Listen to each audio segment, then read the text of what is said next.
আসসালামু আলাইকুম। দর্শকের কথা অনুষ্ঠানে আপনাদের সকলকে আমন্ত্রণ জানাচ্ছি। আজকে প্রথম যে মন্তব্যটা পড়ব সেটা লিখেছেন মোহাম্মদ হক। তিনি লিখেছেন, নির্বাচনের তারিখ রমজানের পূর্বে নিয়ে আসায় একটি সুন্দর আরামদায়ক নির্বাচন আশা করা যায়।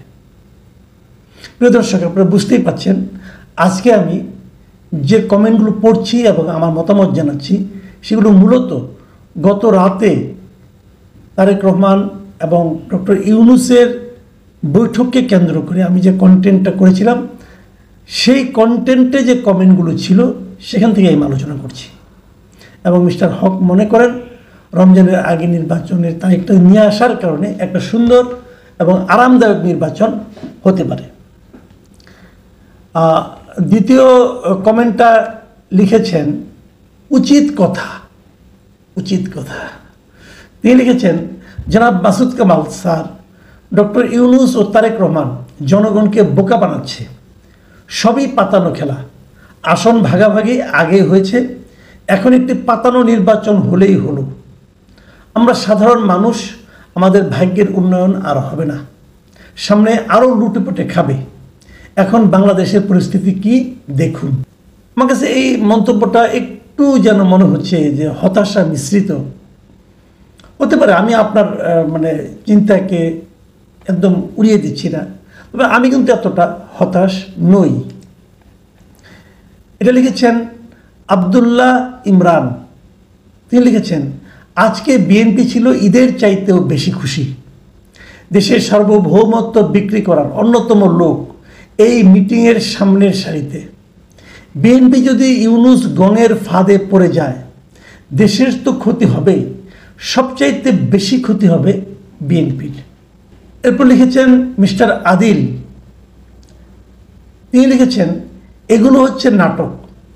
সরকার বিএনপিকে ওজন করে দেখলেও তাদের অটল অবস্থাকে নড়াচড়া করা যায় কিনা, এতে আমি মনে করি সরকার সফল।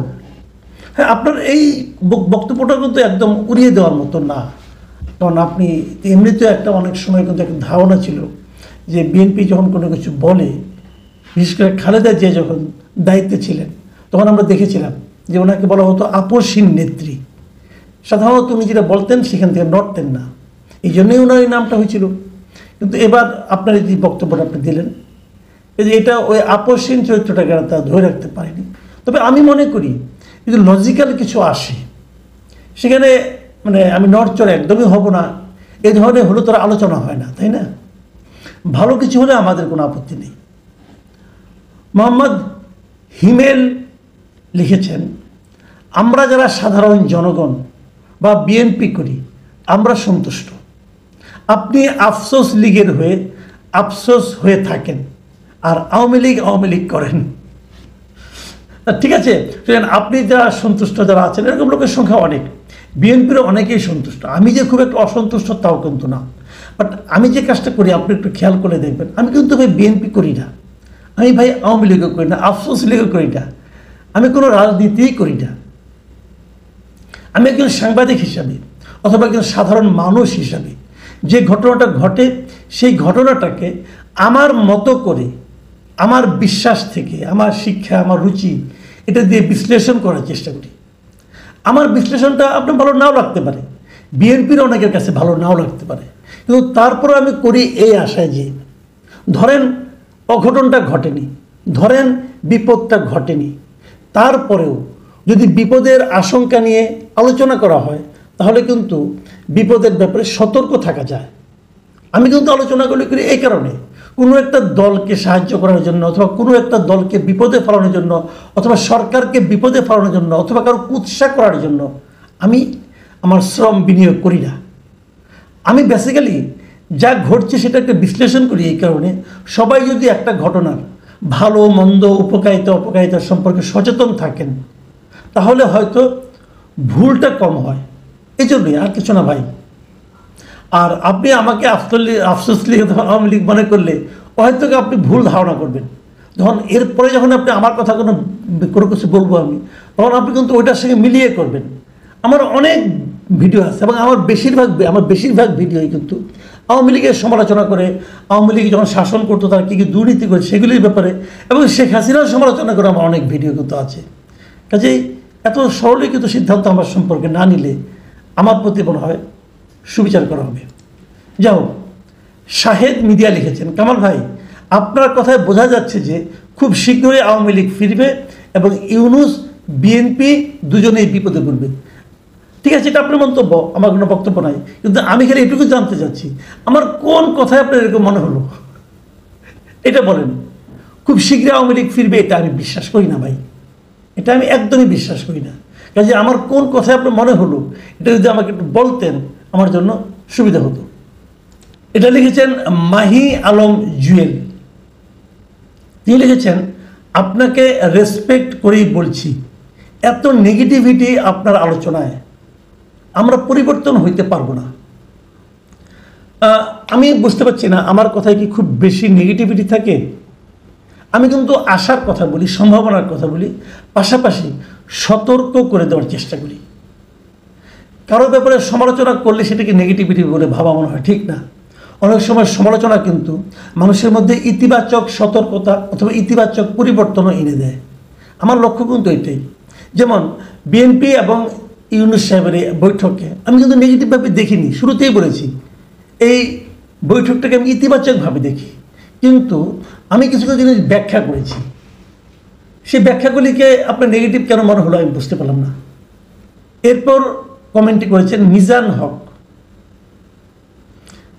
উনি কমেন্ট করেছেন নিরাপত্তা উপদেষ্টা ওখানে কেন ছিলেন মিটিংয়ে, এটা আমি একটা প্রশ্ন করেছিলাম, সেই বিষয়ে উনি কিছু বক্তব্য উনি লিখেছেন নিরাপত্তা উপদেষ্টা কেন, সে কি ইন্ডিয়ার লোক নাকি, এখানে থাকতে পারবে না? সব কিছু ভালো দৃষ্টিতে দেখার চেষ্টা করুন, তাহলে দুনিয়াটা সুন্দর। দেখুন, আমি এই প্রশ্নটা করেছি অন্য একটা কারণে। কারণটা হলো যে বিএনপি যে তিনজন উপদেষ্টার ব্যাপারে তাদের রিজার্ভেশনের কথা বলেছে, আপত্তির কথা বলেছে, তাদের মধ্যে একজন হলো এই লোকটা, এই নিরাপত্তা উপদেষ্টা। তো তারেক রহমানের সঙ্গে ডক্টর ইউনূসের বৈঠক হবে, সেখানে তো নিরাপত্তা উপদেষ্টার মানে পোর্টফোলিওর মধ্যে এটা পড়ে না। সেই জন্যই আমি জানতে চেয়েছি উনি ওখানে কেন, অন্য কিছু কারণ না কিন্তু, মানে এর জন্য আমার কোনো রাজনৈতিক উদ্দেশ্য নষ্ট হয়ে গেছে তা না ভাই। আমি এই জন্য জিজ্ঞাসা করেছি, কারণ বিএনপি তো বলতে পারতো যে এই লোকটাকে তো আমরা বাদ দিতে বলেছি, সেই লোকটাকে এনে আপনারা আমার সঙ্গে বসালেন, এটা তো একটা রুচির ব্যাপার আছে। আপনি মনে করেন আপনার বন্ধুর বাসায় গেলেন, যে বললেন যে একটা লোক আপনার বন্ধুরা জানে যে জনৈক এক্সের সঙ্গে আপনার সম্পর্কটা খারাপ, তখন আপনি যাই দেখলেন যে ওই বন্ধুর সঙ্গে এক্স বসে আছে, আপনার ভালো লাগবে? ভালো লাগবে। আমি ওই কথাটাই বলার চেষ্টা করছি, আপনি অন্য কাউকে নিয়ে যেতে পারতেন। মানে এর মাধ্যমে কি আপনারা বিএনপির ধৈর্য পরীক্ষা করছেন কিনা আমি জানি না, এই জন্যই আমার বলা। তবে এই নিরাপত্তা উপদেষ্টা নিয়ে আমার ওই মন্তব্যের প্রেক্ষিতে আরও কয়েকটা কমেন্ট আছে, সেগুলিও পড়ি। শায়ান সেজু লিখেছেন নিরাপত্তা উপদেষ্টা রেখেছে কেবলই বিএনপিকে টেক্কা দেওয়ার জন্য, কারণ বিএনপি এই উপদেষ্টা পদত্যাগ চেয়েছিল, যে কথাটা আমি বললাম। কামরুল হাসান লিখেছেন নিরাপত্তা উপদেষ্টা হলো পিনাকি ইলিয়াসের প্রতিনিধি, পিনাকি এবং ইলিয়াসের প্রতিনিধি। আমি ঠিক জানি না, তবে আমি এটুকু জানি যে ওনাকে উপদেষ্টা হিসেবে নিয়োগ দেওয়ার পর, ওনাকে নিয়োগ দেওয়ার পর পিনাকি ভট্টাচার্য এই সরকারের খুব প্রশংসা করেছিলেন। মানে পিনাকির সঙ্গে যে এই খলিল সাহেবের খুব ভালো সম্পর্ক এটা উনি বলেছিলেন আর কি, কিন্তু ওনাদের প্রতিনিধি হিসেবে এখানে আসছেন এটা আমি বলতে পারবো না ভাই। তালিবুর রহমান লিখেছেন আপনি তো খলিলের নখের যোগ্যতা রাখেন না, আসলে রাখেন না এটা হয়তো বলতে চেয়েছিল, যার লেখায় হয়তো একটু ভুল হয়েছে। আপনার এই বক্তব্যটা নিয়ে আমি রেখেছি কেউ আলোচনা করার জন্য। দেখেন ভাই, আমি আসলে খলিলের নখের যোগ্যতা করি, হয়তো একটু চুলের যোগ্যতাও রাখি না, এটা নিয়ে আমার কোনো টেনশন নাই, এটা নিয়ে আমি ভাবিও না আমি কার নখের যোগ্য অথবা কার চুলের যোগ্য অথবা তার কার ছায়ারও যোগ্য না, এগুলো নিয়ে আমি ভাবি না। আমার কথাটা অন্য জায়গায়। দেখুন, একজন লোক তার উপস্থিতি নিয়ে আবার আপত্তি ছিল, আমি সে আপত্তির কথাটা বলেছি, কিন্তু তার সমালোচনা করতে হলে তার যে সমান যোগ্য হতে হবে এমন কিন্তু কোনো কথা নেই। আমি উদাহরণ দিয়ে বলি, যেমন ধরেন আপনি যখন ফুটবল খেলা দেখেন, মেসি যখন একটা গোল মিস করে অথবা রোনাল্ডো যখন একটা ভালো খেলা খেলতে না পারে, অথবা আপনার ক্রিকেটে বিরাট কোহলি যখন কোনো গোল্লা মারে অথবা ডাক মারে যেটাকে বলি আমরা কি সমালোচনা করি না? আমাদের বড় বড় প্লেয়ার যারা আছেন তারা যদি ডাক পান, আমরা সমালোচনা করি। এবার কেউ যদি আপনাকে বলে আপনি তো ওই প্লেয়ারের নখের যোগ্য না, আপনি সমালোচনা করছেন কেন? এটা কি বলা যাবে? আপনি সমালোচনা করার জন্য, তার কোনো কাজের ব্যাপারে আপনার মতামত দেওয়ার জন্য তার সমান যোগ্য হতে হবে, এটা কিন্তু বাধ্যবাধকতা নাই, এটা কিন্তু বাধ্যতামূলক নয়। কাজেই আমি ওনার নখের যোগ্য নাই মানতেই রাজি আছি, আমার কোনো আপত্তি নেই তো ভাই। আমি আপনারও নখের যোগ্য না, কিন্তু আপনার কথা নিয়ে আলোচনা করছি, সমস্যা তো নাই। কোনো সমস্যা আছে? আলোচনা আপনি করতে পারেন। আপনি ডক্টর ইউনূসের সম্বন্ধে আলোচনা করছি, আমি তারেক রহমান নিয়ে আলোচনা করছি, অনেককে নিয়ে আলোচনা করতেই পারি। আপনিও করতে পারেন, যেমন আপনি আমাকে নিয়ে করলেন, কোনো সমস্যা হলো না আমার। কারণ এই জন্য আমি বলবো আপনি আমার চেয়ে অনেক যোগ্য, কাজে আপনার সমালোচনাটা ঠিক আছে তা কিন্তু না। আপনার বক্তব্য নিয়ে আমি আলোচনা করতে পারি। এরপরে যে মন্তব্যটা আছে সেটা লিখেছেন মাহফুজুর রহমান। তিনি লিখেছেন, আপনার একটাই কাজ, তা হলো দেশের মানুষের মধ্যে বিভেদ সৃষ্টি করা। আপনি দেশের মানুষের অশান্তি দেখতে পছন্দ করেন। ভাই, আপনি যে কথাটা বলেছেন না, এটা আমার জন্য সবচেয়ে বেদনাদায়ক কথা। বেদনাদায়ক এই কারণে যে আমি এই কাজটাই সবচেয়ে অপছন্দ করি। আমি দেশের মানুষের মধ্যে ঐক্য দেখতে চাই।